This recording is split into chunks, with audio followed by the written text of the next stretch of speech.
اس کے بعد ہمارا تیسرا پارہ شروع ہوتا ہے، اور اس تیسرے پارے میں جو سب سے فوری طور پہ ہمارے سامنے نظر میں آتی ہے وہ ہماری آیت کرسی نظر آتی ہے۔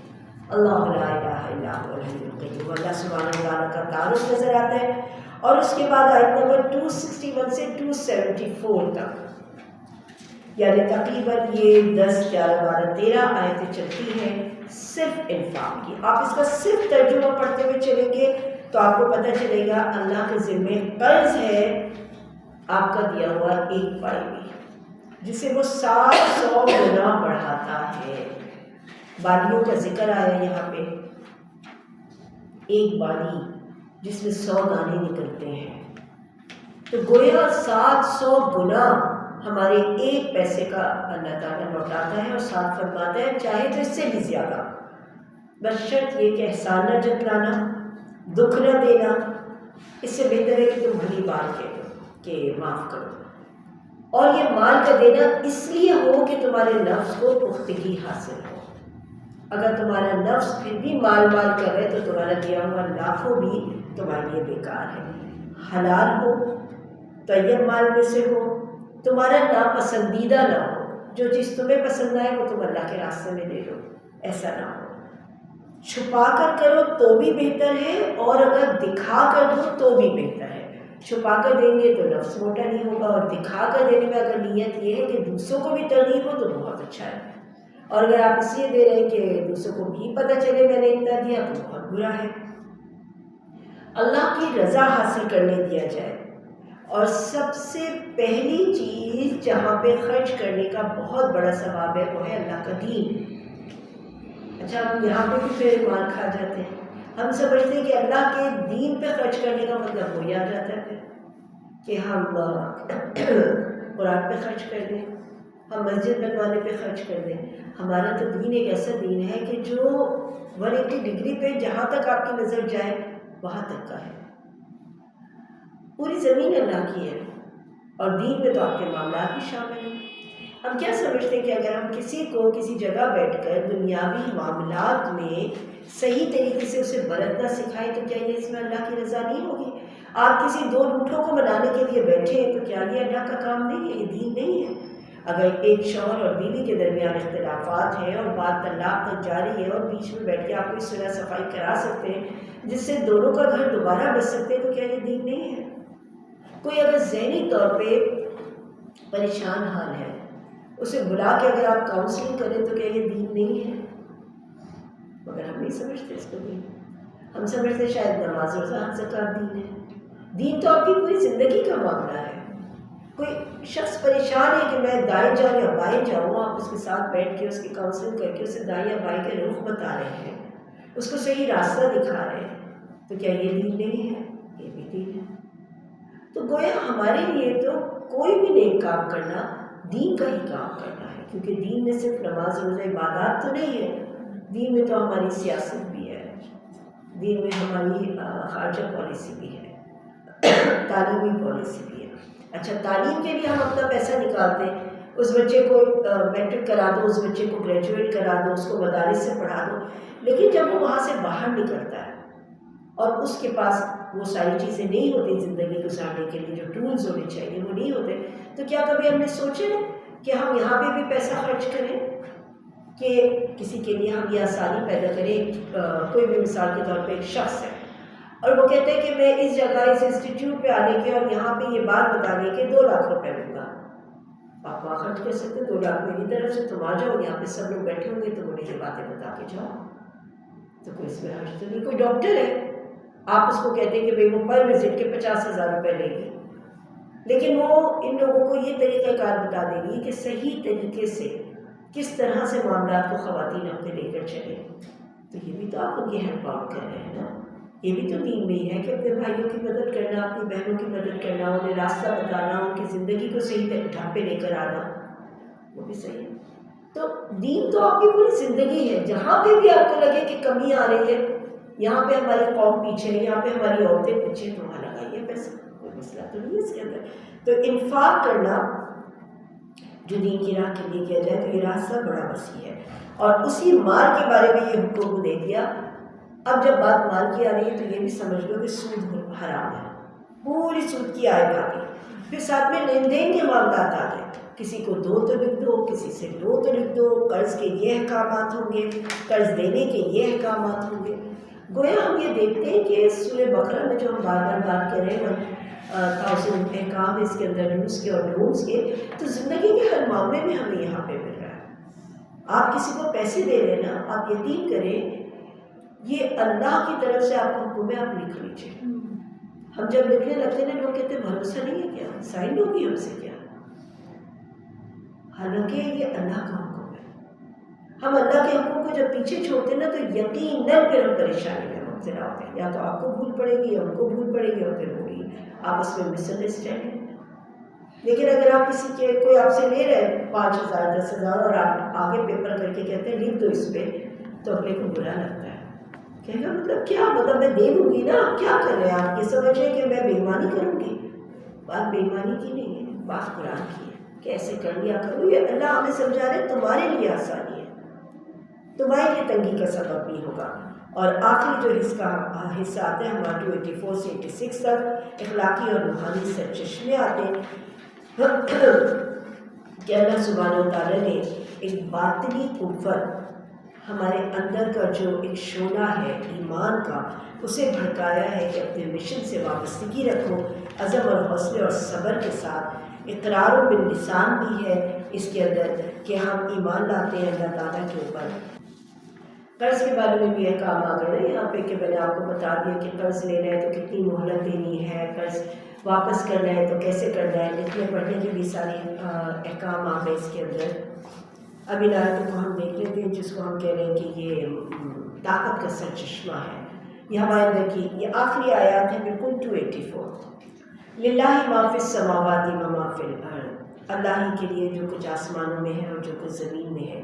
وَإِن تُبْدُوا مَا فِي أَنفُسِكُمْ أَوْ تُخْفُوهُ يُحَاسِبْكُم بِهِ اللَّهُ، اگر جو کچھ بھی تمہارے دلوں میں ہے تم اسے چھپاتے ہو یا اسے ظاہر کرتے ہو، اللہ تعالیٰ اس کا حساب لے لے گا.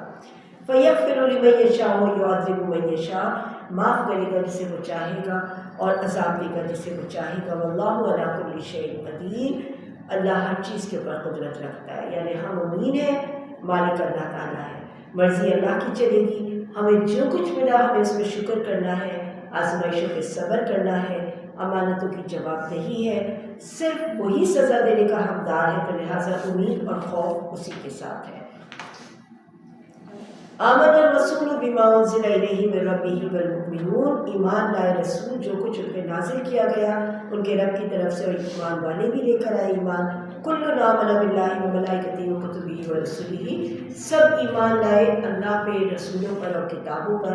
لا نفرق بین احد من رسلہ، ہم کسی رسول میں تفریق نہیں کرتے، سب اللہ کی طرف سے. کہا ہم صرف اللہ کے رسول صلی اللہ علیہ وسلم کا مانیں گے. تو تصدیق بالقلب کی جا رہی ہے، ایمان کی تفسیر آ رہی ہے، وحی پر، فرشتوں پر، رسول اور آخرت کے اوپر ایمان کی بات آ رہی ہے. وقالو، اور وہ کہتے ہیں سمیعنا واطعنا، ہم نے سنا اور اطاعت کی. غفرانک، اللہ ہمیں بخش دیجیے. ربنا والیک المصیر، ہم آپ ہی کی طرف لوٹنے والے ہیں. لا یکلف اللہ نفسا الا وسعها، اللہ تعالیٰ تسلی دے رہے ہیں تمہیں جانوں سے بڑھ کے تم پہ بوجھ نہیں ڈالوں گا، اتنا ہی جتنا تم اٹھانے کے قابل ہوں گے. لہا ما کسبت وعلیہا ما اکتسبت، تمہارے لیے وہی جو تم کماؤ گے، ان کے لیے وہ جو وہ کمائیں گے. اب بندہ اللہ تعالیٰ سے دعا کرتا ہے ربنا لا تؤاخذنا ان نسینا واخطأنا، اے ہمارے رب ہمیں نہ پکڑیے گا ہمارے بھول چوک اور خطاؤں میں. ربنا ولا تحمل علینا اسرا، اے اللہ ہم پہ وہ بوجھ نہ ڈالیے گا کما حملتہ علی الذین من قبلنا، جو ہم سے پہلے پہ ڈالا تھا. انہوں نے جو بوجھ اٹھائے تھے، جو مشقتیں اور آزمائش، وہ ہم پہ نہ ڈالیے گا. ربنا ولا تحملنا ما لا طاقت لنا بہ، اے اللہ تعالیٰ ہم میں جو بوجھ اٹھانے کی طاقت نہیں وہ ہم پہ نہ ڈالیے. واعف عنا، معاف فرمائیے. واغفر لنا، بخش دیجیے. ورحمنا، رحم فرمائیے. انت مولانا، آپ ہمارے مولا ہیں. فانصرنا علی القوم الکافرین، اے اللہ ہمیں قوم کافرت کے اوپر نصرت عطا فرمائیے. اعوذ باللہ من الشیطان الرجیم، بسم اللہ الرحمن الرحیم. رب اشرح لی صدری ویسر لی امری واحلل عقدۃ من لسانی یفقہوا قولی. رب زدنی علما، اللہم فقہنا فی الدین، آمین یا رب العالمین. سورہ بقرہ میں آخر میں ہم نے اللہ سبحانہ و تعالیٰ سے یہ دعا کی تھی کہ انت مولانا فانصرنا علی القوم الکافرین، اللہ پاک آپ ہمارے مولا ہیں اور ہمیں کافروں کی قوم کے اوپر نصرت عطا فرمائیے، یعنی ان کے اوپر ہمیں غلبہ عطا فرمائیے۔ اس کے فوری بعد جب سورہ آل عمران شروع ہوتی ہے تو آل عمران میں اللہ سبحانہ و تعالیٰ ہمیں یہ بتا رہے کہ جو جنگ بدر اور جنگ احد ہوئی تھی، غزوہ احد اور غزوہ بدر، اس میں اب کافروں نے حملہ کیا تو اب مسلمانوں کی اس میں کیا اسٹریٹجی رہی۔ میں نے آج آپ لوگوں کو آل عمران کے نوٹس بھیجے تھے، یعنی پورے تو نوٹس نہیں بھیجے تھے، اس کے افتتاحیہ یعنی آل عمران کس بابت ہے اس کو ایک دفعہ پڑھ لیتی ہوں تاکہ بعد میں جب آپ کو اپنے واٹس ایپ پہ دیکھیں تو آپ لوگ اس نوٹس کو دیکھ لیں گے۔ سب سے پہلے ہم یہ دیکھیں گے کہ اس کا نزول کا وقت کیا ہے۔ یہ صورت مدنی ہے اور اس کی تمام آیات مختلف اوقات میں ہجرت کے بعد اتری ہیں۔ مدنی اور مکی سورہ کا فرق یہی ہے کہ مکی سورہ کا مطلب یہ ہے کہ جو ہجرت سے پہلے نازل ہوئی، اور مدنی سورہ کا مطلب ہے کہ جو ہجرت کے بعد نازل ہوئی، چاہے اس کا مقام نزول کا مکہ ہی کیوں نہ ہو، لیکن ہجرت کے بعد ہوئی۔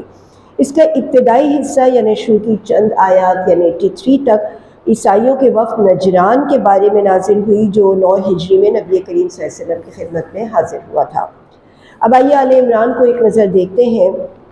ریاست مدینہ کا قیام اور غزوہ بدر جو تھا یہ اس کے فتح کے بعد کا زمانہ ہے۔ جیسے ہی یہ غزوہ بدر ہوا تو اس کی کامیابی کے ساتھ ہی منافقت کا آغاز ہو گیا۔ منافق ہمیشہ اس وقت پیدا ہوتا ہے جب اس کو دونوں طرف فائدہ نظر آ رہا ہو۔ جب تک مکی دور تھا تب تک سب کو معلوم تھی یہ بات کہ اسلام لانے کا مطلب کیا ہے۔ اسلام لانے کا فقط ایک ہی مطلب تھا اور وہ یہ تھا کہ آپ پہ ظلم ہوگا، آپ کے اوپر تشدد ہوگا، صعوبتیں ہیں، تو لہٰذا وہی لوگ اسلام لے کر آتے تھے کہ جن کے دلوں میں ایمان موجود ہوتا تھا، اور وہ اس کے ساتھ ساتھ ان صعوبتوں اور ان آزمائش کو بھگتنے کے لیے تیار تھے۔ لیکن جب مدینے میں گئے تو مدینے میں شروع میں تو لوگوں نے انکار کیا، مگر اس کے بعد جب خاص کر بدر کی فتح ہو گئی تو جن کے دلوں میں ایمان نہیں بھی تھا وہ بھی اسلام لانے پہ آمادہ ہو گئے کہ فائدہ ہے اس وقت، چلو تم ادھر کو ہوا ہو جدھر کی، تو لہٰذا یہ اچھا وقت ہے کہ مسلمانوں کے ساتھ مل جاؤ اور یہاں سے فائدہ اٹھاؤ۔ تو یہ با اثر لوگ اسلام لانے پہ مجبور ہوئے، لیکن ان کے دل میں مسلمانوں کے خلاف بغض بھی تھا اور عداوت بھی تھی، اور یہ پھر بھی منتظر تھے اس بات کے کہ کب وہ وقت آئے گا کہ جب مسلمانوں کی یہ قوت ایمان کی ختم ہو اور یہ منتشر ہو، ہم صرف فائدہ اٹھانے کے لیے یہاں تک پہنچے ہیں۔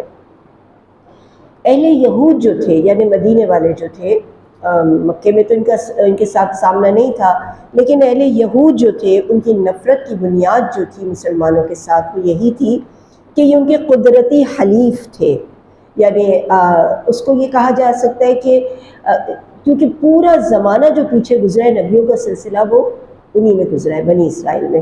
اب بنی اسرائیل کے علاوہ بنی اسماعیل سے ایک نبی آ جاتا ہے تو ظاہر سی بات ہے یہ ان کے لیے ایک دشمنی کا آغاز رکھنے والی بات تھی۔ اچھا، مسلمانوں کے لیے دو طرف کے محاذ تھے، ایک مدینہ جہاں پر یہود ان کے یہ ایک مشکل وقت دے رہے تھے، ٹف ٹائم، اور دوسری طرف مشرکین مکہ، وہ بھی ظاہر ہے مسلمانوں کے لیے ایک ٹف ٹائم کی حیثیت رکھتے تھے۔ تو انہوں نے آپس میں گٹھ جوڑ کر لیا، مشرکین مدینہ نے اور منافقین مدینہ نے، مشرکین مکہ اور منافقین مدینہ یا یہود جو مدینہ میں موجود تھے۔ تو یوں ہر طرف اسلام دشمنی کے جو جذبات تھے نا وہ جوبن پر تھے، یعنی جب نبی کریم صلی اللہ علیہ وسلم ہجرت کر کے آئے ہیں تو اس وقت آپ کو ان دو زبردست قسم کے دشمنوں کا سامنا تھا۔ اور خود اہل ایمان کے اندر تین طرح کے لوگ تھے، ایک تو عقائد اور ایمان میں پختہ کار لوگ جو مکے سے صعوبتیں برداشت کر کے آئے تھے، دوسرے اسلام اور اہل اسلام سے بغض رکھنے والے منافقین، اور تیسرے وہ مسلمان جو تھے تو مسلمان لیکن عقیدے میں کمزور تھے اور مرعوب تھے وہ یہود اور نصارہ سے۔ واقعہ غزوہ احد بھی آئے گا اس کے اندر۔ بدر کے بعد غزوہ احد جب ہوتا ہے تو ہم یہ دیکھتے ہیں کہ مسلمانوں کو ایک شکست ہوئی۔ اس کی وجہ یہ تھی کہ مسلمان یہ گمان کرنے لگے تھے کہ کامیابی ہر حال میں ہمارا مقدر ہوگی کیونکہ ہمارے درمیان رسول ہے اور ہم اسلام کے پیروکار ہیں. لیکن میدان میں یعنی جنگ کے میدان میں فتح اور شکست کے اصول اتنے سادہ نہیں ہوتے کہ میں مسلمان ہوں تو میں ضرور کامیاب ہو جاؤں، بلکہ میدان جنگ چھوڑیے، میدان امن میں بھی جیسے آج ہم ہیں، اگر ایک امن کی کیفیت ہے، جنگ نہیں جاری ہے، تو وہاں پر بھی فتح اور شکست کا جو انحصار ہے نا وہ اس بات پہ نہیں ہوتا کہ آپ مسلمان ہیں تو آپ کو کامیابی ہو جائے گی اور فلاں کافر منافق مشرک ہے تو وہ ناکام ہو جائے گا، بلکہ کچھ اسباب بھی چاہیے ہوتے ہیں. اور وہ اسباب کیا ہیں؟ نفس انسانی میں تقوی کا وجود. اگر تقوی ہمارے اندر نہ ہو اور ہم نام کے مسلمان ہوں تو یہ فیصلہ فتح کا یا شکست کا اللہ نے ہم سے وعدہ نہیں کیا کہ تمہیں ہمیشہ فتح ہوگی. پھر اللہ اور اس کے رسول کی کامل اطاعت ہو، جبکہ ہم غزوہ احد میں دیکھتے ہیں کہ اس اطاعت سے منہ موڑا گیا تھا. اس کے علاوہ انسانی کردار بھی اعلیٰ ہو. اس کے بعد صفوں کی تربیت اور افواج کے اندر نظم و ضبط بھی ہو. آپ کے پاس ایمان بھی ہو، تقوی بھی ہو، لیکن آپ کے اندر نظم و ضبط نہ ہو تو بھی یہ کامیابی نہیں ہو سکتی. اور پھر اس سے بھی بڑھ کر ایک چیز، جب بھی ہم کسی سے لڑائی کے لیے نکلیں، کاروبار کرنے کے لیے نکلیں، معاملے طے کرنے کے لیے نکلیں، تو ہمیں فلی اکوپڈ ہونے کی ضرورت ہے. سامان ہمارے پاس پورا ہو. آپ سمندر میں جا رہے ہیں تو آپ کے پاس کشتی سوراخ والی نہیں ہونی چاہیے، صحیح ہے؟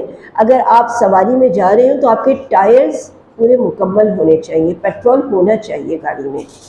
تو جنگ کے لیے جو ضروری ساز و سامان ہے اس کے بغیر دشمن کو چھیڑنا اپنی موت کو بلانے کے مترادف ہوتا ہے.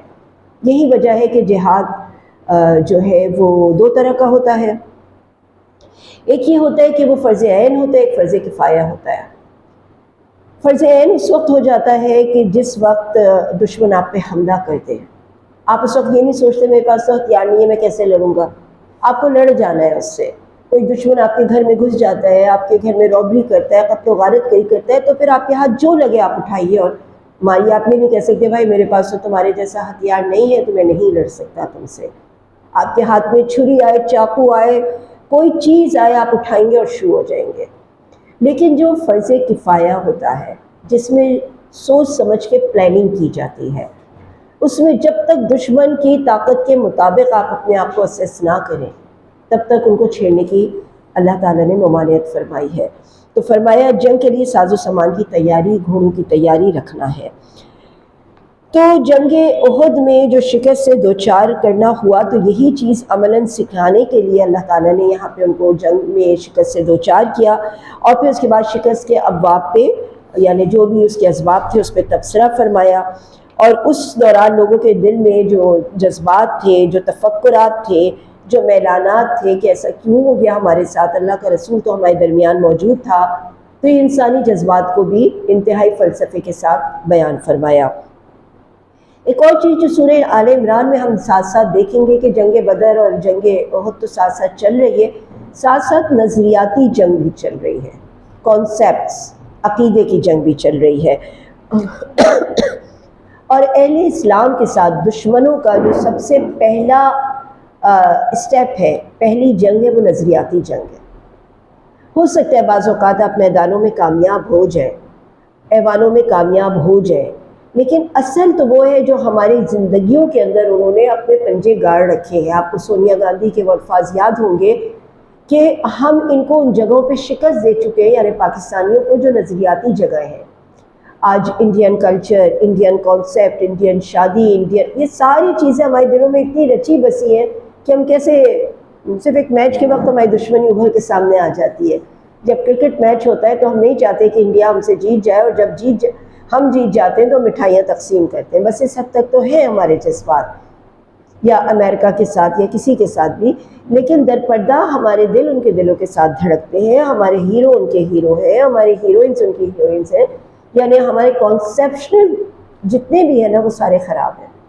تو کانسیپشنل جو ایمان ہے اس پہ پہلے یہ لوگ حملہ کرتے ہیں، نظریاتی حملہ کرتے ہیں.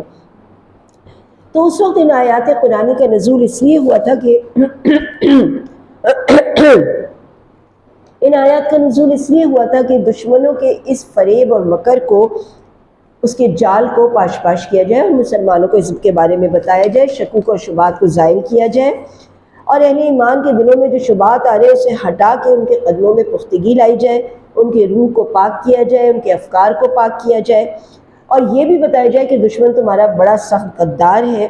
اور یہ بات صرف جنگ احد یا جنگ بدر کے لیے نہیں تھی، بلکہ جب تک ہم قرآن پڑھیں گے یہ ہدایت قیامت تک ہر دور کی جماعت مسلمہ کے لیے قرآن میں موجود ہے۔ جیسے میں نے آپ کو بتایا کہ دشمن اسلام کا پہلا طریقہ کار یہ ہے کہ وہ ہمیں سب سے پہلے نظریاتی طور پہ کمزور کرتا ہے، ہمیں ہمارے عقیدے سے دور کرتا ہے، جو اس کرنے میں وہ کامیاب ہو چکا ہے ہماری تعلیمی پالیسی کے ذریعے، ہماری اقتصادی پالیسی کے ذریعے، ہماری معاشرتی اور معیشت کی پالیسی کے ذریعے، ہر طرح سے آج ہم یہود و نصارہ کے پروگرام کے تحت چل رہے ہیں۔ تو لہٰذا ہم میدانوں میں ان سے کتنا ہی جیت جائیں، ہم انڈیا سے میچ جیت بھی جائیں تو نظریاتی طور پہ ہم مغلوب ہیں۔ اس کے علاوہ اس سورہ میں دین اور اسلام، دین کیا ہے اور اسلام کیا ہے اس کے بارے میں بھی بتایا گیا کہ دین صرف ایک عقیدے کا نام نہیں ہے، ایک ڈوگما نہیں ہے، بلکہ اللہ کے نزدیک مقبول ترین اسلام، اس کا مطلب ہے مکمل اطاعت، مکمل سپردگی، سبمیشن، انسانی زندگی کے تمام معاملات میں اللہ تعالیٰ سے ہدایت لینا۔ اور دین اسلام عقیدہ پلس عقیدہ کیا ہوتا ہے؟ تھاٹس ہوتی ہیں، سوچ ہوتی ہے، پلس آپ کے اعمال، یہ دونوں چیزیں مل کے دین بنتا ہے۔ میں آپ کو ایک بار پھر بتا رہی ہوں اس کو، عقیدہ کیا چیز ہوتی ہے؟ ہم کہتے ہیں نا آپ کا عقیدہ کیا؟ آپ کہیں گے جی میرا عقیدہ اسلام ہے، میں مواحد ہوں، توحید پرست ہوں، لیکن ہماری اردو اتنی اچھی نہیں ہے، کوئی ہم سے پوچھے عقیدہ کیا ہے، تم کہ عقیدہ عقیدہ ہوتا ہے، لیکن در حقیقت عقیدہ جو ہے نا 2+2=4 ہے، عقیدہ 4 ہے۔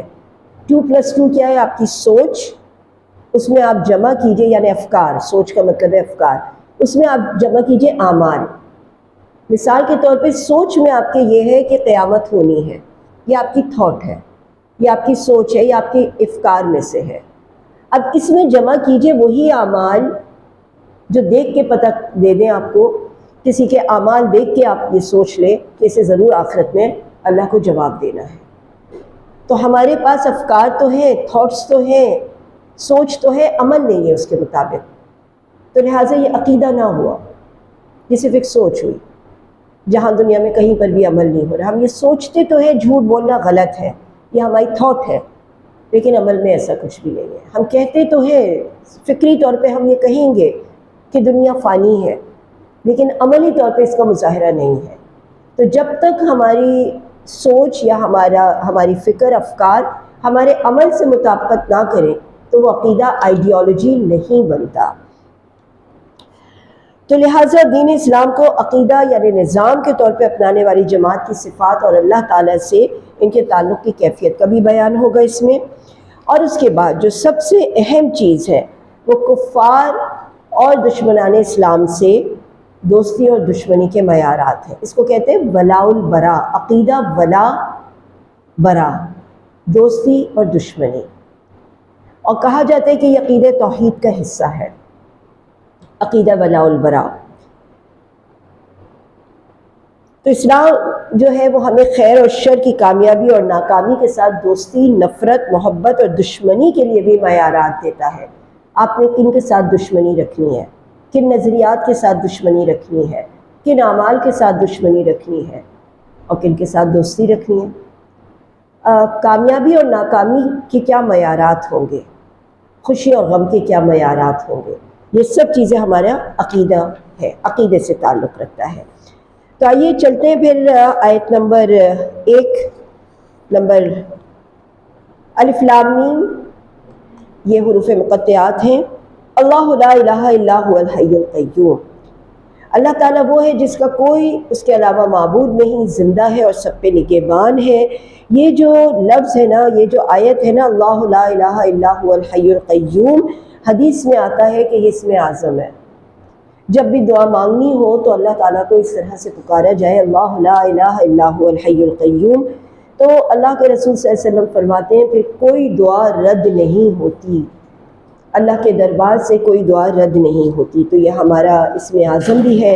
اس کے بعد اللہ سبحانہ و تعالیٰ نے ان آیتوں میں جن موضوعات کا ذکر کیا وہ عقیدہ توحید کا بیان ہے. آیت نمبر 1 سے 6 میں سچے اہل ایمان کا اللہ سے تعلق اور اللہ کی صفات کے بارے میں ان کا عقیدہ یہی ہے کہ اس کے سوا یعنی اللہ کے سوا کوئی الہ نہیں ہے، یعنی کوئی ایسی ذات نہیں ہے جس کا ہم حکم مانیں. ایک خط امتیاز یعنی کہ لائن ڈرا کر دیتی ہے ایک عقیدوں کے درمیان، ایک غلط عقیدہ، کفری عقیدہ اور اسلامی عقیدہ. اور اس کے ساتھ ساتھ یہ بھی بتا دیتی ہے کہ اس عقیدے کے تحت رہنے والے یعنی جو عقیدہ اسلام ہے ان کے تحت رہنے والے لوگوں کے اعمال بالکل ڈیفرنٹ ہوں گے ان لوگوں کے ساتھ جن کے پاس یہ عقیدہ نہیں ہے. جن کے پاس یہ عقیدہ نہیں ہے ان کے لیے تو یہ سلوگن بالکل پرفیکٹ ہے کہ جیسے چاہو جیو، لیکن جن کے پاس عقیدہ توحید ہے ان کے لیے کیسے یہ سلوگن ہو سکتا ہے کہ اب چلے گی آپ کی مرضی یا میری مرضی، کیونکہ ہم تو غلام ہیں اللہ تعالیٰ کے. تو لہٰذا یہ عقیدہ رکھنے والا کسی غیر سے مدد کا طلبگار نہیں ہوتا، کسی غیر سے نصرت یعنی مدد کا طلبگار نہیں ہوتا. وہ اپنی زندگی کے تمام گوشوں میں صرف ایک اللہ سبحانہ و تعالیٰ سے احکام اخذ کرتا ہے. یہیں لگے ہاتھوں میں آپ لوگوں سے پوچھ لوں کہ زندگی کے کن شعبوں میں ہم نے اللہ سبحانہ و تعالیٰ کے احکامات اخذ کیے ہوئے ہیں. جو میری ذاتی زندگی ہے اس میں تو چند عبادات ہیں، نماز، روزہ، حج، زکوٰۃ، وہ تو عبادات ہیں. لیکن میری ہی ذاتی زندگی میں میرے ہاں شادی بھی ہوتی ہے، فوتگی بھی ہوتی ہے، خوشی بھی ہوتا ہے، غم بھی ہوتا ہے، کاروبار بھی ہوتا ہے، گھر کے معاملات بھی ہوتے ہیں، رشتہ داریاں بھی ہوتی ہیں. وہاں کہیں ہم معاملات قرآن سے اور اسلام سے اخذ نہیں کرتے. اور اجتماعی زندگی میں جب آپ جاتے ہیں تو میں نے 6 گوشے آپ کو پہلے ہی دن بتائے تھے. ایک آپ کا تعلیمی نظام ہے، کیا آپ کہیں گے کہ اس میں جو بھی چیزیں لی گئی ہیں وہ اسلام سے لی گئی ہیں؟ دوسرا آپ کا سیاسی نظام ہے، کیا وہ اسلامی ہے؟ تیسرا آپ کا معاشی نظام ہے، کیا وہ اسلامی ہے؟ چوتھا آپ کا معاشرتی فیملی سسٹم ہے، کیا وہ اسلامی ہے؟ آپ کہیں گے نہیں. اس کے بعد 5واں آپ کا آتا ہے عدالتی نظام، کیا وہ اسلامی ہے؟ نہیں. اور 6واں آتا ہے آپ کا خارجہ پالیسی، فارن افیئرس، کیا وہ اسلامی ہے؟ آپ کہیں گے نہیں. تو جو بھی چیز معاشرے کو بناتی ہے وہ یہ 6 جگہیں ہیں. اگر وہ اکارڈنگ ٹو اسلام ہوگا تو وہ اسلامی معاشرہ کہلائے گا، اگر وہ اکارڈنگ ٹو اسلام نہیں ہوگا تو وہ اسلامی معاشرہ نہیں کہلائے گا، چاہے وہاں پہ رہنے والوں کی ٹوٹل تعداد مسلمانوں کی کیوں نہ ہو. کیونکہ صرف مسلمانوں کا ایک جگہ جمع ہونا اسلامی معاشرہ نہیں کہلاتا. اصولوں پہ، اسلامی اصولوں پہ عمل کرتے ہوئے ادارے بنانا، یہ تمام کارنرز بنانا، ان کو قرآن سے اخذ کرنا، اسلام سے اخذ کرنا، یہ در حقیقت بتاتا ہے کہ یہ اسلامی معاشرہ ہے یا یہ غیر اسلامی معاشرہ ہے. تو لہٰذا یہ شروع کی آیات میں اللہ سبحانہ و تعالیٰ نے انہی چیزوں کی طرف توجہ فرمائی اور فرمایا یہاں پہ کہ یہ وہ کتاب ہے جو آپ پہ نازل کی گئی ہے اور یہ تصدیق کرنے والی ہے ان تمام چیزوں کی، ان تمام کتابوں کی جو آپ سے پہلے تھے، اور لوگوں کے لیے یہ ہدایت دینے والی کتاب ہے، کفر سے اجتناب کرنے کے لیے ہے. پھر وہ اپنی خلاقیت کا بھی ذکر کرتا ہے کہ ہم نے تمہیں ماؤں کے پیٹوں میں ایسے ایسے بنایا. پھر اس کے بعد اللہ سبحانہ و تعالیٰ نے اگلی آیات میں فرمایا، آیت نمبر 7 میں، کہ اس قرآن میں چند آیات محکمات ہیں اور چند متشابہات ہیں. محکمات کیا ہے؟ جو بالکل واضح ہے، نماز پڑھو، سود نہ لو، حرام نہ کھاؤ، شراب نہیں، زنا نہیں، سب واضح ہے، اس میں کوئی شک و شبہ نہیں ہے. لیکن کچھ شبہات والی کیا ہیں؟ وہ یہ ہیں جس کا تعلق غیب سے ہے. آپ کو شبہ پڑ جاتا ہے کہ قیامت کیسے ہوگی، فوتگی کے بعد کیا ہوگا، وہ چیزیں جو آپ کی نگاہوں سے اوجھل ہیں. تو جو لوگ جن کے دلوں کے اندر کفر ہوتا ہے ان کو ٹیسٹ کرنے کا بہت آسان طریقہ یہ ہے کہ ان کے ہمیشہ جو ٹاپکس ہوتے ہیں وہ متشابہات کے ہوتے ہیں، وہ اس کے اوپر زیادہ ڈسکس کر رہے ہوتے ہیں، اور ان کے جسم پہ، ان کے اعمال میں کہیں پر بھی اسلام ظاہر نہیں ہو رہا ہوتا، مگر فلسفیانہ گفتگو اتنی ہوتی ہے کہ براق کیسا تھا، مرنے کے بعد کیا ہوگا، ہڈیاں کیسے گلیں گی، قیامت کے دن کیا ہوگا. لیکن آج ابھی اس وقت جو اللہ تعالیٰ نے محکمات بیان کیے ہیں اس کے اوپر ان کا عمل نہیں ہوتا. تو فرمایا یہاں پہ ایک بڑی خوبصورت دعا بھی ہے کہ ربنا لا تزغ قلوبنا بعد اذ ہدیتنا. یہ دلوں کا ٹیڑھ ہوتا ہے کہ جب آدمی محکمات کے بجائے متشابہات کے پیچھے پڑتا ہے تو اللہ تعالیٰ ایک بار ہدایت دینے کے بعد ہمارے دلوں میں ٹیڑھ نہ ڈالیے گا.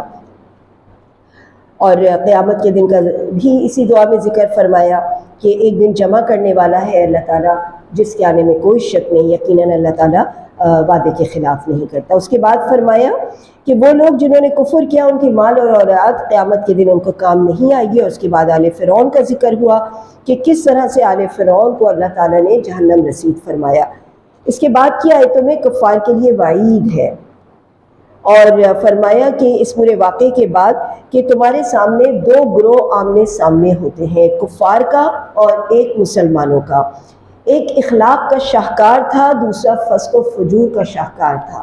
ایک طرف گانے بجانے، عورتیں اور زنا تھا، شراب تھی، گانے تھے، اور دوسری طرف آہ و مناجات تھی اللہ تعالیٰ کے آگے۔ تفصیل تو ہم اس کی انشاءاللہ سورہ انفال میں پڑھیں گے، اور خاص کر اس کی آیت نمبر 44 میں 44 میں، لیکن یہاں پہ صرف اس کا ذکر فرمایا کہ ہوا یہ تھا کہ دونوں ایک دوسرے کو دو گنا دیکھ رہے تھے۔ کافروں کو مسلمانوں کا لشکر دو گنا نظر آیا تو ان کے پاؤں کھڑ گئے،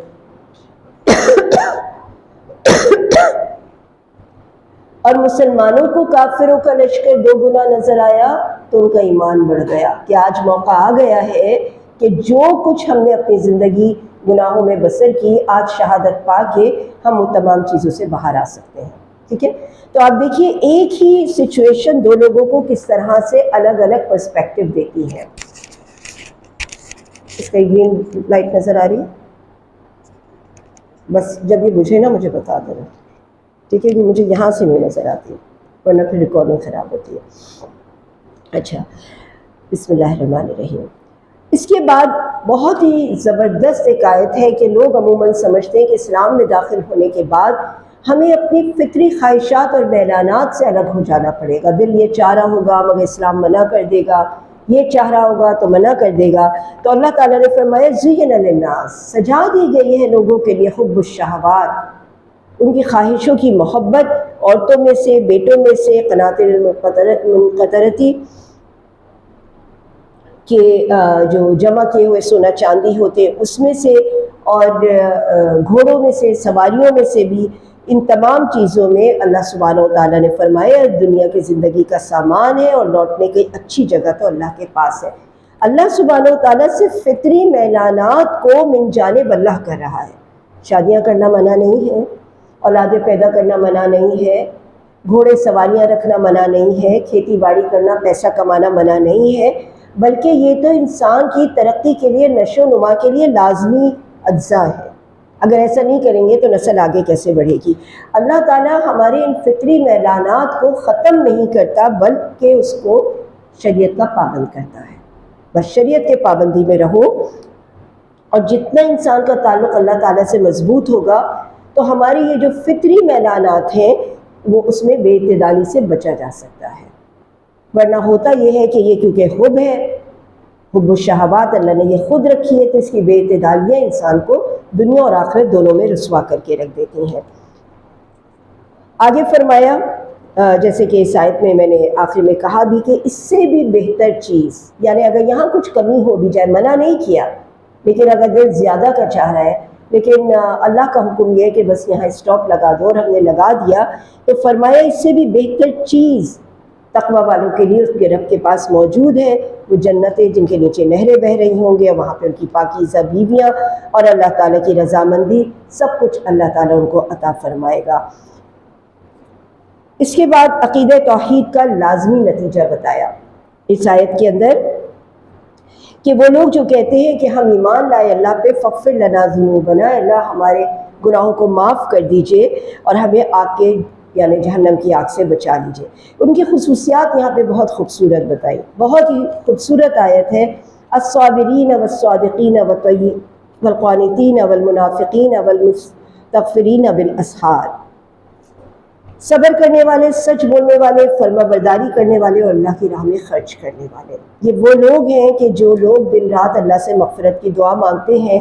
6 صفات کا ذکر فرمایا کہ گھمنڈ کے بجائے انکساری کرتے ہیں، نفسانی خواہشات کو یعنی دبا لیتے ہیں جو اللہ کے حکم کے مطابق نہیں ہوتی، صادقین ہیں، اقوال و افعال میں سچے، قانتین ہیں جو عبادات میں خشوع اور خضوع اختیار کرتے ہیں، اور خرچ کرتے ہیں اللہ کے راستے میں، اور مستغفرین بالاسحار، صبح کے وقت یعنی تہجد کے وقت استغفار طلب کرتے ہیں۔ آیت نمبر 20 میں اللہ سبحانہ وتعالیٰ نے فرمایا کہ نظام زندگی کا اعلان کرتے ہوئے فرمایا کہ آپ نبی کریم صلی اللہ علیہ وسلم کا اتباع کرنے والوں کے عقیدے اور نظام زندگی کا اعلان ہے، فَإِن تَوَلَّوْا فَإِنَّمَا عَلَيْكَ الْبَلَاغُ، اگر یہ آپ کی بات مان لیں تو در حقیقت یہ فائدے میں رہنے والے لوگ ہیں۔ اسی آیت کے بعد صابرین کی آیت کے بعد میں ترجمہ کر رہی ہوں۔ اللہ تعالیٰ فرشتے اور اہل علم اس بات کی گواہی دیتے ہیں کہ اللہ کے سوا کوئی معبود نہیں، شہید اللہ، اللہ بھی گواہی دے رہے ہیں کہ اللہ کے علاوہ کوئی معبود نہیں، فرشتے بھی دے رہے ہیں اور اہل علم بھی دے رہے ہیں، یہ عدل کو قائم رکھنے والا، غالب اور حکمت والے کے سوا کوئی عبادت کے لائق نہیں، بے شک اللہ کے نزدیک دین اسلام ہی ہے۔ اب یہاں پہ دین کا بھی اور مذہب کا بھی فرق سمجھ لیجئے۔ مذہب کو آپ آسان زبان میں سیکٹ کہہ سکتے ہیں۔ آپ کا سیکٹ سنی ہے، آپ کا شیعہ ہے، آپ کا بریلوی ہے، یہ مذاہب ہیں جس کے اندر رسومات عبادات تھوڑے تھوڑے فرق ہیں۔ حنفیوں میں اونچی نیچی نماز کا فرق، تراویحوں کا فرق، اسی طریقے سے فطرے کا فرق، تھوڑا سا طلاق اور اس کا فرق، عدت طلاق کا فرق، تو عبادات اور کچھ احکامات میں تھوڑا تھوڑا فرق ہوتا ہے۔ یہ مذاہب کہلاتے ہیں، یہ سیکٹ کہلاتے ہیں۔ لیکن دین کیا چیز ہے؟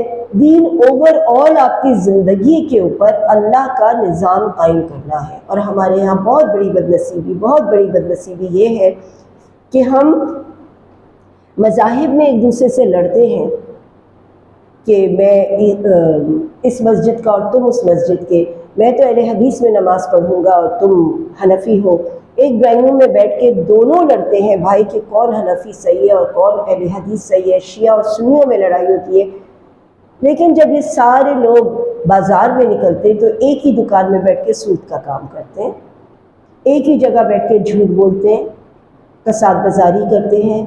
تو دین میں جب داخل ہوتے ہیں تو یہ سب کے سب دین سے دور ہو جاتے ہیں، اور جب مذاہب میں داخل ہوتے ہیں تو ایک دوسرے سے لڑنے لگتے ہیں۔ تو یہاں پہ اسی بات کا ذکر فرمایا کہ اہل کتاب نے اپنے پاس علم آ جانے کے بعد آپس کی سرکشی اور حسد کی بنا پہ اختلاف کیا تھا، اور پھر فرمایا اللہ سبحانہ وتعالیٰ نے کہ اگر کوئی بھی جھگڑا کرے آپ سے مذاہب یا سیکٹ کے بارے میں تو آپ کہہ دیجئے کہ میں ان سب سے بری ہوں۔ بڑی خوبصورت آیت ہے، فَإِنْ حَاجُّوكَ فَقُلْ، تو کہہ دیجئے فَقُلْ أَسْلَمْتُ، میں تو فرما بردار ہو گیا، وَجْهِيَ لِلَّهِ وَمَنِ اتَّبَعَنِي، اور میں نے اپنا چہرہ اللہ کی طرف کر لیا اور لوگوں نے بھی جنہوں نے میری پیروی کی، اور کہہ دیجئے میرے تابعداروں نے اللہ کے سامنے اپنا سر تسلیم کر لیا ہے۔ اہل کتاب اور ان پڑھ لوگوں سے کہہ دیجئے کیا تم بھی اطاعت کرتے ہو؟ بس اگر وہ ویسے ہی اطاعت کرے جیسے کہ اے رسول آپ کر رہے ہیں تو یہ در حقیقت اطاعت ہے، ورنہ آپ کے ذمہ ان کی تک سے پہنچا دینا ہے۔ فَإِن تَوَلَّوْا فَإِنَّمَا عَلَيْكَ الْبَلَاغُ، ہمارا کام صرف پہنچا دینا ہے، کسی کو زبردستی پکڑ کے اسلام قبول کروانا نہیں ہے۔ ان کی مرضی ہے وہ مکمل سپردگی اختیار کریں، مطیع ہوں، معاہدہ کریں، جزیہ ادا کریں اور اسلام میں پورے داخل ہو جائیں۔ آیت نمبر 21 سے 25 میں اللہ سبحانہ وتعالیٰ نے فرمایا کہ کتاب اللہ سے فیصلہ نہ کرنے والوں کے لیے جو اللہ تعالیٰ نے نکیر بھیجی ہے وہ یہ کہ ان کے اعمال ضائع ہو جائیں گے۔ اچھا، اعمال تو جو برے ہوتے ہیں وہ تو ضائع ہی ہو جاتے ہیں، تو ان اعمال کی بات نہیں ہو رہی ہوگی، یقیناً ان اعمال کی بات ہو رہی ہوگی جو کسی نے نیکی سمجھ کے کیے ہوں گے۔ تو لہٰذا جو لوگ اللہ کی کتاب کے فیصلے کے مطابق اپنی زندگیوں کو نہیں گزارتے تو بظاہر دکھنے والا اچھے سے اچھا عمل بھی ضائع کر دیا جاتا ہے۔ تو اللہ سبحانہ وتعالیٰ نے یہاں پہ اسی کا ذکر فرمایا اور کہا کہ جو بھی لوگ اللہ کی آیتوں سے کفر کرتے ہیں اور ناحق نبیوں کو قتل کر ڈالتے ہیں، اور جو لوگ عدل و انصاف کی بات کہیں انہیں بھی قتل کر ڈالتے ہیں، تو اے نبی انہیں دردناک عذاب کی خوشخبری دے دیجئے، ان کے اعمال دنیا اور آخرت میں تباہ و برباد ہو گئے۔ کبھی بھی آپ نے دنیا میں کسی ایسے شخص کو نہیں دیکھا ہوگا جو سر سے پاؤں تک برا ہو۔ جو لوگ برے بھی ہوتے ہیں نا وہ بھی کچھ نہ کچھ اچھے اعمال کر رہے ہوتے ہیں، کہیں غریبوں کا کام کر رہے ہوتے ہیں، کہیں کسی کو کھانا کھلا رہے ہوتے ہیں، کہیں کسی بیوہ اور یتیم کو دیکھ رہے ہوتے ہیں۔ یہ ان کے اندر کی ایک بھوک ہوتی ہے نیکی کرنے کی جو وہ کر رہے ہوتے ہیں، لیکن در حقیقت اللہ کو مطلوب کیا ہے؟ اللہ کو مطلوب وہ نیکی ہے جو اللہ تعالیٰ نے ان کو بتائی ہے۔ جیسے مثال کے طور پہ اکثر و بیشتر لوگ یہ کہتے ہیں مدر ٹریسا تو بہت ہی نیک تھی، اس نے اتنے اچھے اچھے کام کیے، وہ جہنم میں کیوں جائے گی؟ ان کے سوال پہ میں ایک اور سوال کرتی ہوں کہ کیا اس نے اپنی دعاؤں میں جنت مانگی ہے؟ جب اس نے نہیں مانگی تو آپ اسے کیوں دینے پہ تلے ہوئے ہیں؟ اس نے دنیا میں اچھا کام کیا، اللہ تعالیٰ نے اسے دنیا میں نیک نام دیا۔ ایک مومن اللہ کی رضا کی خاطر راستے میں سے ایک جھاڑی یا پتھر ہٹا دیتا ہے اس انٹینشن اور نیت سے کہ اللہ کا حکم ہے اور اس میں اجر ہے، تو اسے اس بات کا اجر اور ثواب ملتا ہے۔ اور مدر ٹریسا یا اس جیسے لوگ جنہوں نے اللہ سے نہ مانگا، نہ پوچھا کیا کروں اور کیا نہ کروں، تو ان کو ان کا اجر اس دنیا میں دے دیا جاتا ہے۔ قیامت کے دن اجر ان لوگوں کو ملیں گے کہ جنہوں نے ثواب یا نیک اعمال اللہ کے حکم کے مطابق کیے ہوں گے۔ تو فرمایا کہ آپ نے دیکھا نہیں ان لوگوں کو کہ جنہیں کتاب کا ایک حصہ دیا گیا تھا، یہاں سے مراد یہود ہیں، اور آپس میں فیصلوں کے لیے اللہ تعالیٰ کی کتاب کی طرف بلائے جاتے تھے، پھر بھی ایک جماعت ان سے منہ موڑتی تھی۔ ان کی کتابوں میں ہر وہ فیصلہ جو اللہ تعالیٰ نے ان کے لیے لکھا، چاہے وہ زنا کا ہو، چاہے چوری کا ہو، بدرجہ عتم موجود تھا۔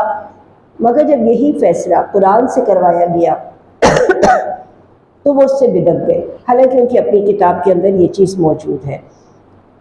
آگے فرمایا آیت نمبر 26 سے 27 میں، شعور کی بیداری اور پھر کس غرض کے لیے اہل کفر سے دوستی۔ تو پہلے تو قیامت کا تھوڑا سا ذکر کیا اللہ تعالیٰ نے کہ کیا حال ہوگا جب ہم انہیں جمع کریں گے، جس کے آنے میں کوئی شک نہیں ہے، ہر شخص اپنے کام کا پورا پورا بدلہ پائے گا۔ آیت نمبر 25 اور آیت نمبر 26 بڑی خوبصورت کہ اے نبی آپ کہہ دیجئے، اے اللہ، اے تمام جہاں کے مالک، تو جسے چاہے بادشاہی دے اور جسے چاہے سلطنت چھین لے، جسے چاہے عزت دے اور جسے چاہے ذلت دے، تیرے ہی ہاتھ میں سب بھلائیاں ہیں، بے شک تو ہر چیز کے اوپر قادر ہے۔ بسم اللہ الرحمن الرحیم،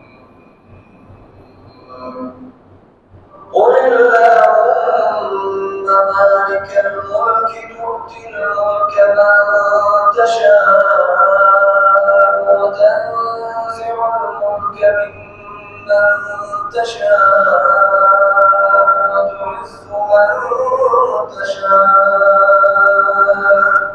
وتعز من تشاء وتذل من تشاء بيدك الخير إنك على كل شيء قدير تولج الليل في النهار وتولج النهار في الليل وتخرج الحي من الميت وتخرج الميت من الحي وترزق من تشاء بغير حساب۔ ان آیات کے بارے میں اللہ کے رسول صلی اللہ علیہ وسلم نے یہ بھی فرمایا کہ اگر کسی کو بھی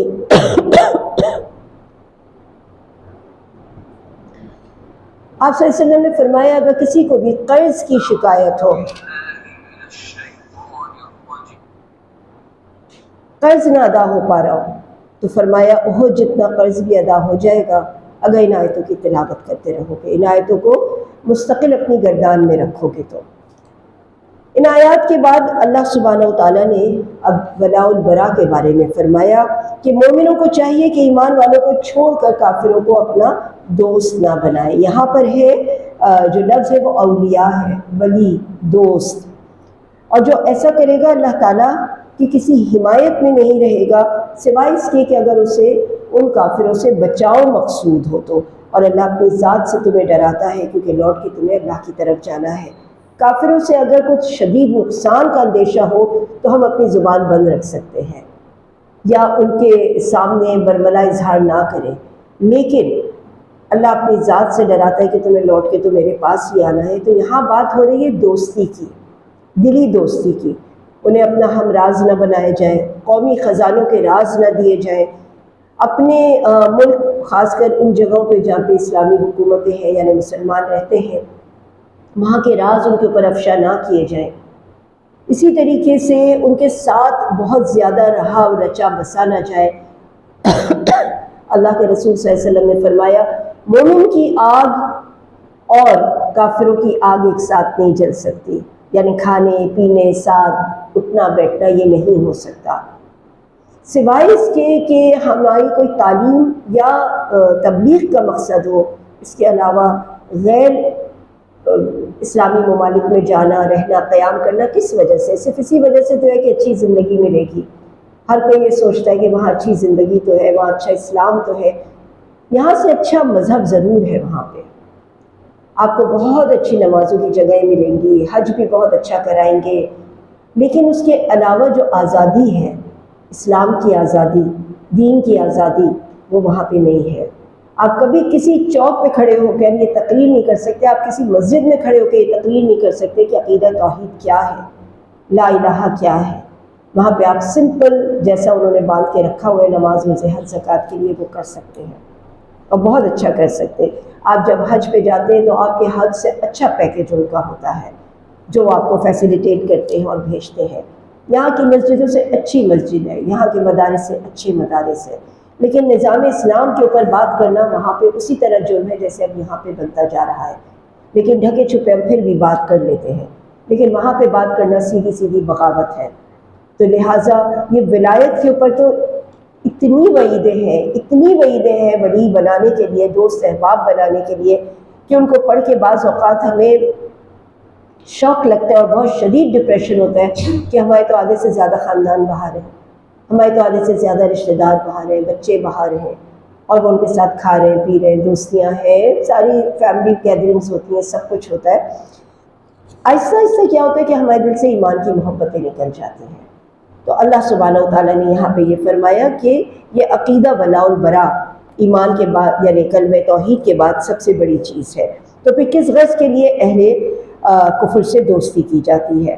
تو قل اللہم مالک الملک کے بعد یہ بات کی کا ڈر ہی دل سے نکل جاتا ہے کہ اللہ کے علاوہ کوئی اور ہے جو ہمارے لیے نفع اور نقصان کا سبب بن سکتا ہے۔ آیت نمبر 31 سے 32 تک اب فیصلہ کن بات یہاں سے چل رہی ہے۔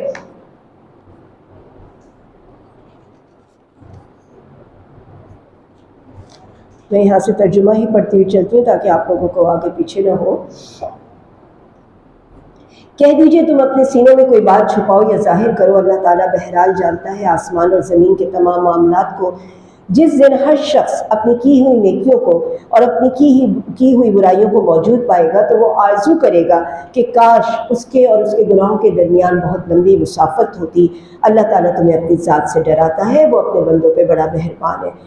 کہہ دیجئے اگر تم اللہ سے محبت کرتے ہو تو میری تابعداری کرو، یعنی نبی کریم صلی اللہ علیہ وسلم فرما رہے ہیں کہ اگر تم اللہ تعالیٰ سے محبت کرتے ہو قُلْ كُنْتُمْ تُحِبُّونَ اللَّهَ فَاتَّبِعُونِي، میری اتباع کرو، یحببکم اللہ، اللہ تم سے محبت کرنے لگے گا اور معاف کر دے گا تمہیں تمہارے گناہوں کے، اللہ غفور و رحیم ہے۔ تو ہمارے لیے ایک آسان سا اصول یہ ہے کہ جتنا ہم سنتوں پہ عمل کریں گے اور جتنا زیادہ ہم اللہ کے رسول کے بتائی ہوئی زندگی کے مطابق اپنی زندگی گزاریں گے، اللہ اتنی ہم سے محبت کرے گا۔ فرمایا کہ اللہ اس کے رسول کی اطاعت کرو، اور اگر یہ لوگ اللہ کے رسول کی اطاعت سے منہ پھیر لیں تو اللہ تعالیٰ کافروں سے محبت نہیں کرتا۔ بے شک اللہ نے تمام جہان والوں میں سے آدم کو، حضرت نوح کو، ابراہیم علیہ السلام کے خاندان اور عمران کے خاندان کو منتخب فرمایا۔ اب یہاں سے پورا قصہ چلتا ہے، یہ سب ایک دوسرے کی نسل میں سے تھے، یہود تھے نا بنی اسرائیل میں سے۔ پھر حضرت مریم کا قصہ چلتا ہے، یہ حضرت مریم کے شوہر تھے عمران۔ جب عمران کی بیوی نے اللہ تعالیٰ سے کہا، اللہ تعالیٰ میرے پیٹ میں جو کچھ ہے میں اسے آپ کی طرف مقرر کرتی ہوں، آپ کو ہبہ کرتی ہوں۔ اس زمانے میں عموماً ایسی منت ماننے سے بیٹا پیدا ہوتا تھا، لیکن جب وہ پیدا ہوا بچہ تو پتہ چلا یہ تو لڑکی ہے، تو انہوں نے کہا یہ کیا ہوا، یہ لڑکے کے بجائے لڑکی کیسے ہو گئی؟ تو اللہ تعالیٰ خوب جانتا تھا، بہرحال انہوں نے مقرر کر دیا کیونکہ وعدہ تھا اللہ تعالیٰ سے، تو انہوں نے ان کو مقرر کر دیا اللہ کے گھر کے لیے۔ اور جب حضرت مریم وہاں پہ بڑی ہوتی چلی گئی، وہیں پروان چڑھی حضرت زکریا کی کفالت میں، تو حضرت زکریا نے ایک دن آ کے دیکھا کہ ان کے پاس میوے اور کھانے وغیرہ رکھے ہوئے ہیں، تو انہوں نے پوچھا یہ روزی تمہارے پاس کہاں سے آئی؟ اللہ کے پاس سے۔ تو یہ کتنی انہونی بات تھی کہ وہیں کھڑے کھڑے انہوں نے اپنے رب سے دعا کر لی حضرت زکریا نے کہ اس کے پاس آسمان سے روزی آ سکتی ہے تو میرے پاس آسمان سے آپ بغیر کسی وجہ کے اولاد کیوں نہیں دے سکتے؟ پھر اسی طرح سے حضرت مریم کو وہاں پہ ایک فرشتے نے خوشخبری دی ایک اولاد کی، جس میں انہوں نے کہا کہ میرے ہاں کیسے اولاد ہوگی جبکہ مجھے تو کسی بشر نے چھوا تک نہیں۔ تو بہرحال ان کے حضرت عیسیٰ کی پیدائش ہوتی ہے۔ اب ہمارے سامنے یہ 2-3 پیدائش آتی ہیں، ایک حضرت آدم کی پیدائش جو بنا ماں باپ کے تھی، ایک حضرت عیسیٰ کی پیدائش جو بنا باپ کے تھی، تو یوں، اور ایک وہ عام پیدائش جو ماں اور باپ کے ساتھ ہوتی ہے۔ تو یہ ایک سائنس ہے، یہ ڈی این اے کی ایک سمجھے کاریگری ہے ساری۔ آج یہ سائنس نے اتنی ترقی کر لی ہے کہ وہ آپ کے جسم میں سے آپ کا ڈی این اے نکال کے ایک بچہ پیدا کر سکتے ہیں بغیر کسی شادی کے، بغیر کسی اس کے۔ ہاں، اس بچے کے اندر جو بھی بچہ پیدا ہوگا اس کے اندر ریپروڈکشن کی صلاحیت نہیں ہوگی، یعنی اگر وہ شادی کرے تو بچہ نہیں پیدا ہو سکتا۔ یہ بالکل ایسی مثال ہے جیسے پھلوں کی ہے۔ اب یہ جو آرٹیفیشل پھل آ رہے ہیں تو آپ اس کے بیج سے نیا پودا نہیں اگا سکتے، آپ کو وہ پودا اگانے کے لیے الگ ہی بیج چاہیے ہوتا ہے۔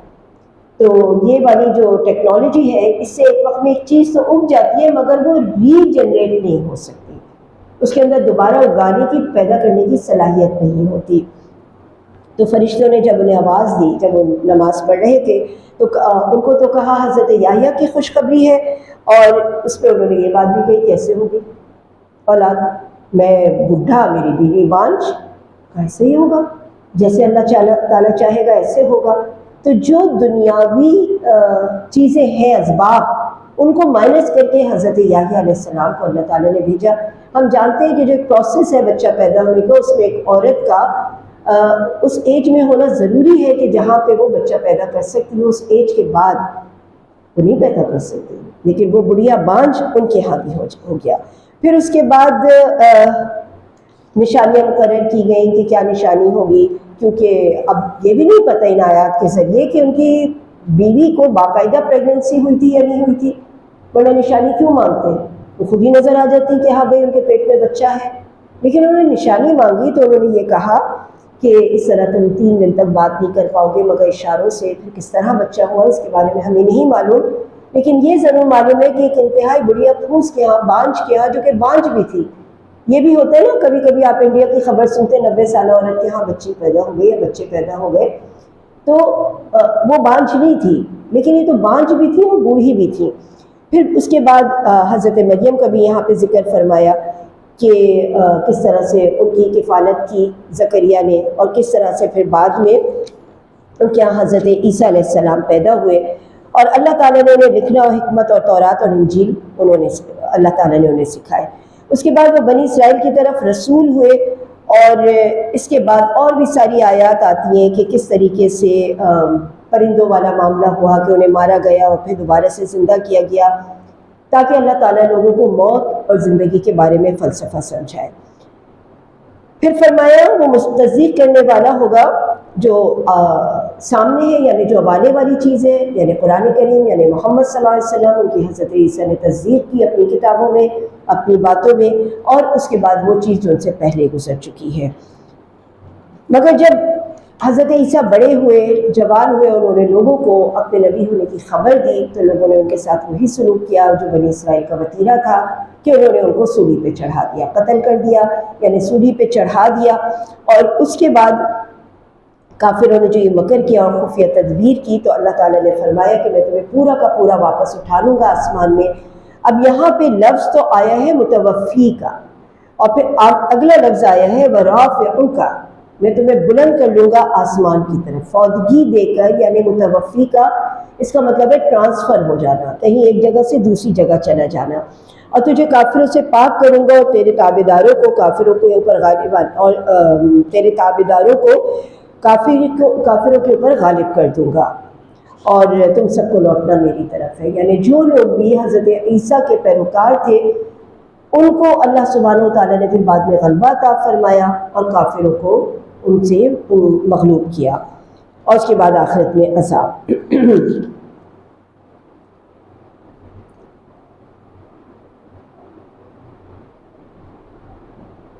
اس کے بعد آیت مباہلہ آتا ہے، آیت نمبر 61۔ یہ آیت مباہلہ کیا تھا کہ یہ جو میں نے شروع میں آپ کو بتایا تھا کہ وقت نجران آیا تھا، وہ اس آیت کے اوپر قائم تھا، تو یہاں پہ مباہلہ ہوا. اللہ کے رسول صلی اللہ علیہ وسلم نے فرمایا کہ تم اپنے گھر والوں کو لے کر آ جاؤ کھلے آسمان تلے، عورتوں کو بھی اور بچوں کو بھی، اور میں بھی لے آؤں اپنے گھر والوں کو اور بچوں کو بھی، اور ہم آسمان کے نیچے کھڑے ہو کے اللہ سبحانہ و تعالیٰ سے یہ دعا کریں کہ ہم میں سے جو کوئی جھوٹا ہوگا اس کے اوپر آپ کی لعنت ہو، اور جو سچا ہو اس کو آپ غالب کر دیجئے. تو یہ سن کر وہ وقت نجران آیا ہی نہیں، کیونکہ ان کو یہ بات معلوم تھی کہ یہ سچے نبی ہے. تو لہٰذا ایسا نہ ہو کہ ہمارے اوپر اللہ تعالیٰ کی پھٹکار برسے، نفرت آئے اللہ تعالیٰ کی، اور ہم تباہ و برباد ہو جائے.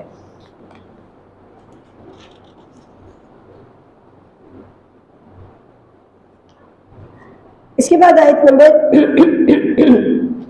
64 میں فرمایا، یہ آیت بھی ہمارے لیے عمل کے لحاظ سے بہت ہی خوبصورت اور زبردست ہے.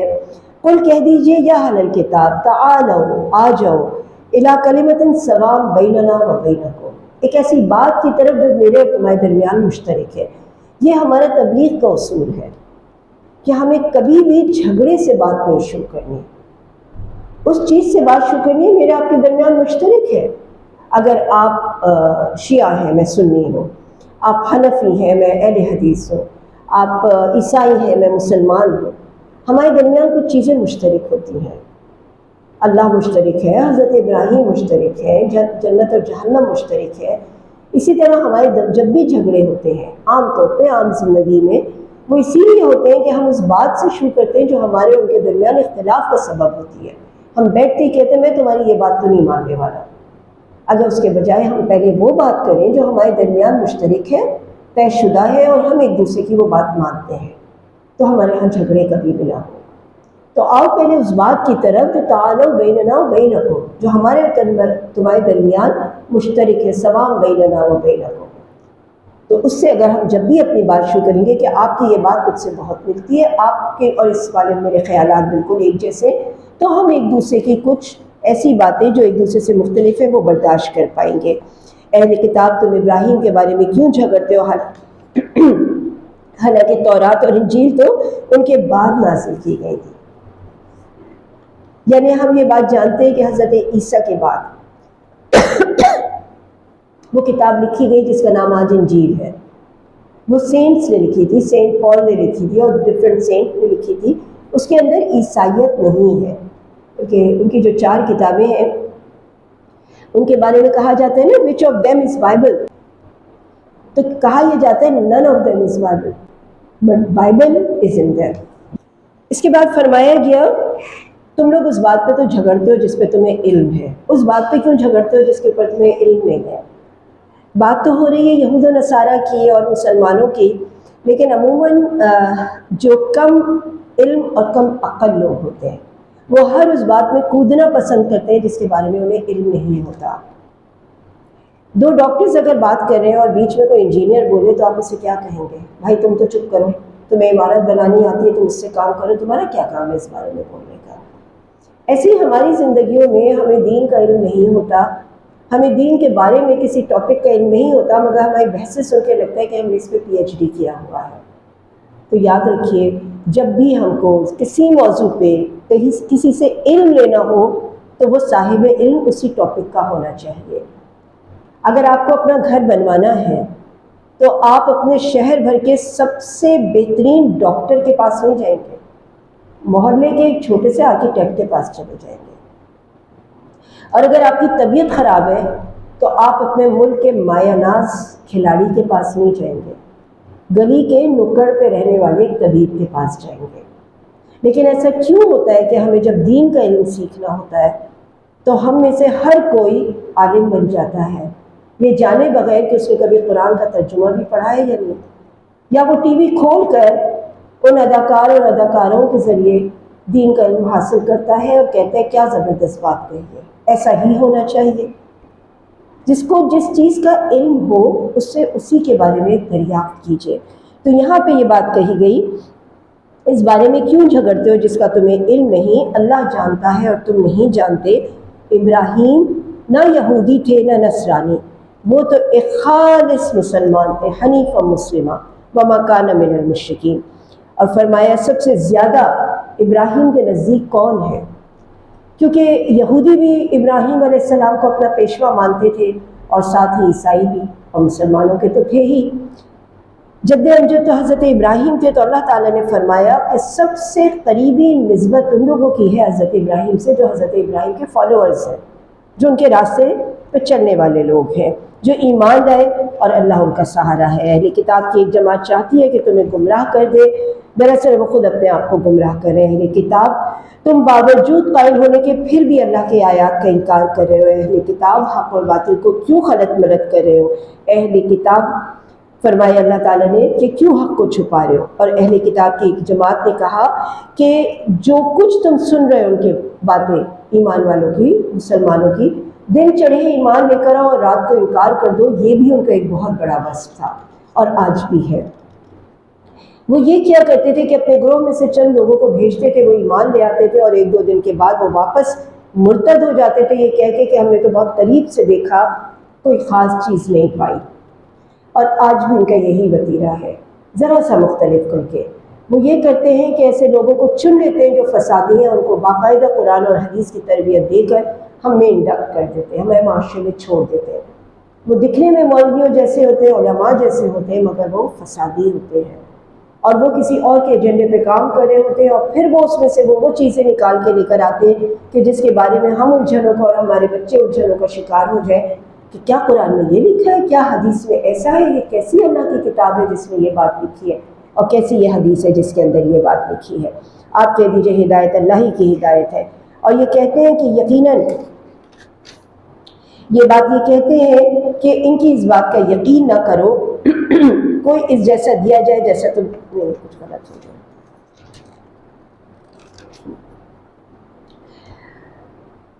آپ کہہ دیجئے فضل تو اللہ کے ہاتھ میں ہے، وہ جسے چاہے دے۔ وہ انہیں اس بات کا بھی بڑا قلق تھا کہ ایسا کیوں ہوا کہ بنی اسرائیل کے پاس اتنی لمبا ایک سلسلہ نبیوں کا تھا، یہ کیوں نکل کے بنی اسماعیل میں چلا گیا؟ یہ اللہ کا فضل ہے، اپنی اللہ رحمت اپنے ساتھ، وہ اپنی رحمت کے ساتھ جسے چاہے مخصوص کرے، اور اللہ بڑا فضل فرمانے والا ہے۔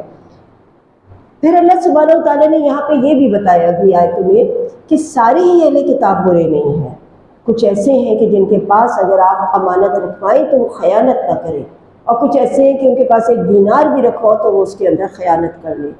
تو یہاں یہ نہیں بتایا اللہ تعالیٰ نے کہ جو بھی برا ہے وہ مکمل برا ہے، پوری قوم بری ہے، اچھے لوگ بھی ہیں ان میں، تو جو اچھے لوگ ہیں اور جو ان کا وصف ہے اس کے مطابق ان سے ڈیل کرو، انشاءاللہ تعالیٰ وہ تمہارے لیے مطلب تمہارے اس دین میں داخل ہوں گے اور ضرور ایمان لے کر آئیں گے۔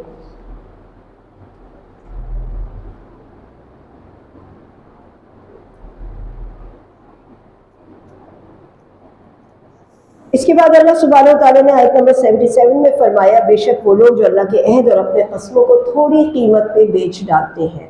اللہ کے اوپر قسم کیا ہے کہ لا الہ الا اللہ، اور اللہ تعالیٰ کا عہد کیا ہے کہ زمین کے اوپر اللہ کے پیغام کو پہنچاؤ۔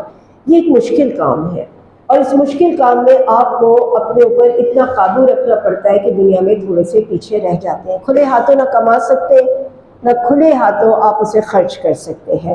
تو فرمایا اللہ سبحانہ و تعالیٰ نے ان کے لیے آخرت میں حصہ تو رکھا ہے، لیکن جو لوگ اس چیز پہ دل سے ایمان نہیں لاتے، وہ اللہ کے اس عہد کو اور اللہ تعالیٰ کے اس قسم کو تھوڑی قیمتوں پہ، دنیاوی قیمتوں پہ بیچ دیتے ہیں، اور جو کوئی ایسا کرے گا تو قیامت کے دن اللہ تعالیٰ ان سے نہ کلام کرے گا، نہ ان کی طرف دیکھے گا۔ اور خاص کر اللہ کے بات کو، اللہ کے قرآن کو دوسروں تک پہنچانے میں اگر ہم کو کچھ اپنا نقصان لگتا ہے، اس نقصان سے بچنے کے لیے اگر ہم نے آیات کو چھپا لیا تو یہ اللہ تعالیٰ کا بہت بڑا غضب ہوگا قیامت کے دن ہمارے اوپر۔ پھر یہودیوں کو ایک اور بس بتایا کہ یہ قرآن پڑھتے پڑھتے ایسی زبان کو مروڑتے ہیں کہ بات کا مطلب کیا سے کیا ہو جاتا ہے۔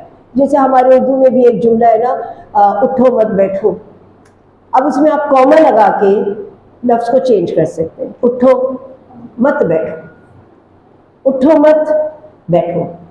ذرا سا آپ نے زبان کو تھوڑا روکا، تھوڑا چھوڑا تو جملہ الٹا سیدھا ہو گیا۔ تو یہ تو تھے ہی اہل زبان، یہ قرآن کو ایسے پڑھتے تھے، موڑ موڑ کے پڑھتے تھے کہ اس کے معنی کچھ سے کچھ ہو جاتے تھے۔ اب معنی سمجھانے والا تو ادھر کوئی نہیں تھا، خود متن سن کے ہی سمجھ لیتے تھے، تو وہ بات کہیں سے کہیں بدل جاتی تھی۔ اللہ تعالیٰ نے فرمایا کسی ایسے انسان کو جسے اللہ تعالیٰ نے کتاب اور حکمت اور نبوت دی ہے یہ لائق نہیں ہے کہ وہ اللہ تعالیٰ سے کہے کہ تم اللہ کو چھوڑ کر میرے بندے بن جاؤ، بلکہ وہ تو یہ کہے گا کہ اللہ کے بندے بنو، اور کتاب سکھائے گا ان کو اور اس کے پڑھنے کے سبب۔ یہ ایک اور نشانی بتائی اللہ سبحانہ و تعالیٰ نے کہ اگر آپ کبھی بھی کسی بھی عالم سے جڑیں تو صرف ایک چیز دیکھ لیجیے گا، اس نے آپ کو اپنے آپ سے جوڑا ہے یا اللہ سے جوڑا ہے۔ اگر اس نے اپنے آپ سے جوڑا ہے کہ اب آپ اس کے علاوہ کسی اور کو سننا ہی پسند نہیں کرتے، تو اس کا مطلب یہ ہے کہ شخصیت پرستی ہے۔ وہ اپنے آپ سے جوڑا ہے، آپ کے رب سے آپ کو نہیں جوڑا۔ اور اگر کوئی آپ کو ایسا واعظ، ایسا داعی ملتا ہے جو آپ کو آپ کے رب سے جوڑتا ہے، تو وہ حقیقتاً وہ عالم ہے۔ اور یہ نہیں ہو سکتا کہ وہ یعنی جو اللہ کا نبی ہے وہ لوگوں کو غلط حکم دے اور وہ یہ کہے کہ فرشتے یا انسان یا کوئی بھی نبی جو ہے وہ اصل چیز ہے، بلکہ وہ تو یہی کہے گا کہ اللہ اصل چیز ہے۔ جب اللہ تعالیٰ نے نبیوں سے عہد دیا کہ جب میں تمہیں کتاب حکمت دوں گا تو تمہارے پاس ایک رسول آئے گا اور تمہارے پاس جو چیز ہے اسے سچ کر کے بتائے گا، تو تمہارے لیے اس پر ایمان لانا اور مدد کرنا ضروری ہے۔ اور اس پہ سب نے کہا تھا، سب سے پوچھا تھا کیا تم اقرار کرتے ہو، تو انہوں نے کہا تھا کہ ہاں ہم اقرار کرتے ہیں۔ اس کے بعد جو پلٹ جائے وہ یقیناً پورے کے پورے خسارے میں ہے۔ کیا اللہ تعالیٰ کے دین کے سوا کوئی اور دین کی تلاش میں تم ہو؟ فغیر دین اللہ یبغون، اس سسٹم آف اسلام کے علاوہ کوئی اور سسٹم تم چاہتے ہو؟ تو تم ایک ایسا معاشی نظام چاہتے ہو جہاں سود ہے، تم ایسا معاشرتی نظام چاہتے ہو جہاں پہ زنا ہے، تم ایسا عدالتی نظام چاہتے ہو جہاں پر ظلم ہے، تم ایسی خارجہ پالیسی چاہتے ہو جہاں پر یہود اور نصارہ سے دوستی ہے۔ تو اللہ سبحانہ و تعالیٰ فرماتے ہیں کسی اور طریقے کی تلاش میں ہو کیا؟ حالانکہ تمام آسمانوں اور تمام زمین والے اللہ ہی کے فرما بردار ہیں، اسی کی طرف لوٹائے جائیں گے۔ آپ کہہ دیجئے ہم اللہ پر اور جو کچھ ہم پر اتارا گیا اور جو کچھ ابراہیم، اسماعیل، یعقوب علیہ السلام پر اور ان کی اولادوں پہ اتارا گیا، موسیٰ، عیسیٰ اور دوسرے انبیاء پہ اتارا گیا، ان کے درمیان ہم فرق نہیں کرتے۔ وہ شخص جو اسلام کے سوا کوئی اور دین تلاش کرے گا اس کا دین قبول نہ کیا جائے گا اور آخرت میں نقصان پانے والوں میں سے ہوگا۔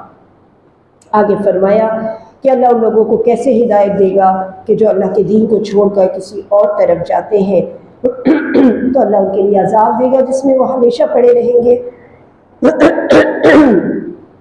اللہ سبحانہ تعالیٰ ان کو عذاب دے گا جہنم، جس کے اندر وہ ہمیشہ پڑے رہیں گے۔ ہاں اگر وہ توبہ اور اصلاح کر لے تو اللہ مہربان ہے۔ توبہ کے ساتھ ہمیشہ قرآن کریم میں اصلاح کا لفظ آیا ہے۔ توبہ کرنا صرف زبان سے نہیں ہوتا، بلکہ سب سے پہلے ندامت، الندم توبہ، اور اس کے بعد اپنے عمل سے کیا آئندہ نہ کرنے کا عہد کیا جائے اور قابل کفارہ ہے تو پہلے کفارہ ادا کیا جائے۔ تو جو لوگ ایمان لانے کے بعد کفر کریں اور بیچ میں توبہ نہ کریں تو کیا ہوتا ہے کہ کفر پہ کفر بڑھتا رہتا ہے، وہ آگے سے آگے جاتے رہتے ہیں۔ اور جو لوگ کفر کریں اور پھر مرتے دم تک کافر رہیں گے تو پھر چاہے وہ قیامت کے دن سونا فدیہ میں دینا چاہیں یا چاندی دینا چاہیں، قبول نہ کیا جائے گا، ان کو تکلیف دہ عذاب پہنچے گا۔ یہاں تک ہمارا تیسرا پارہ ختم ہو گیا الحمدللہ۔